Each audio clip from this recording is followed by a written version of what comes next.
Hello, hello, hello. Maayong buntag sa tanan, Luzon, Visayas ug Mindanao. Niana pud mi sa among bata.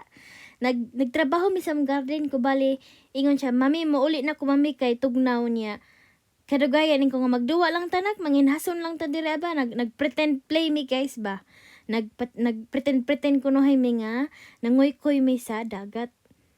Kaya di naging siya ganahan mo uban ako diri ba. Nya ingon ko, "Hala, sige mag-pretend play na pud ta, magduwa na pud ta. Siya unsa man tong duwaon mi?" Ingko nga magduwa ta nga mag-imagine ta nga nangutkot ta og mga kinhason. Kinhason. Ingko na nakita na nako ang shells. Na ko nakitaan nga mga pasayan, purya buyag.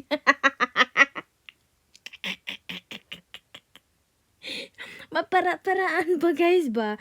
Kay di man siya ganahan matabang nako og di ko mag-inatik-atik nga na ingon siya.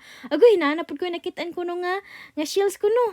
Oh, dana. Nakita na ko gihatag niya nga kuan di ay nga itlog sa butterfly iyan nang akong nahatag niya. Nalipay pud siya nakita siya butterfly.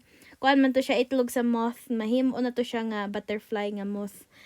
Unya, sige na magtrabaho ko nga nak, magtanom na tagliso. Kay ganahan kayo ni siya ba nga basta ako siya paapilon og kanang tanom-tanom gali. Ma-inspire ni siya apil. Pati akong iro sig suroy-suroy. Lipay pud niya akong iro kay sig suroy-suroy. Nagtanam na siya ko na piktaw nak para natay saktong spacing.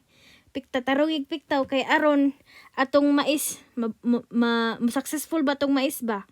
Ambot lang kahaog murag late na gyud mi sa season nagtanom guys. Dapat nagtanom ko ba ahead of time pero kinilaging multitasking ta, nanay pa ta, asawa pa ta, driver pa ta, tiglimpyo pa ta, tiggrocery pa ta, tanan. Gyud tanan.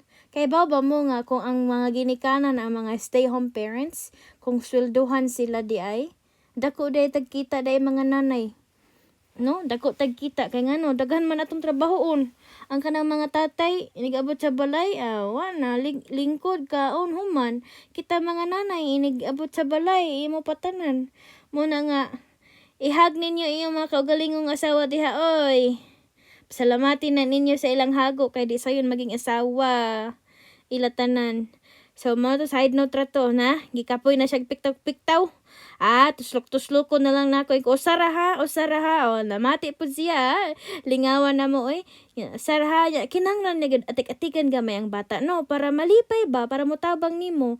Kay kung dili man gud na nimo i-train imo anak no nga mutabang nimo sa mga trabahoon, madako na lang na siya. Dili na siya mo care sa imo mga trabahoon sa balay. Mo ni siya nga advice gud siya nga tudluan nga i-encourage gud siya nga sige nak itanom bahalag dili ma-perfect.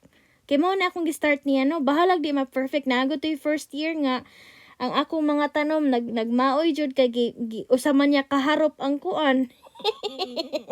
Usa kaharop yang gibutan nga mais. Di karon ko nak usa lang nak ha, usa.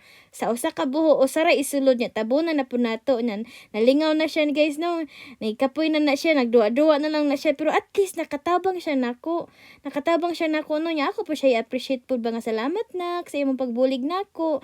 Ana na siya mga ginikanan. So hinaton ta nga ma-inspire pud mo ba nga inyong paapilon inyong mga anak sa mga trabahoon bahalag mga ginagmay nga angay ra pud sa ilang edad no.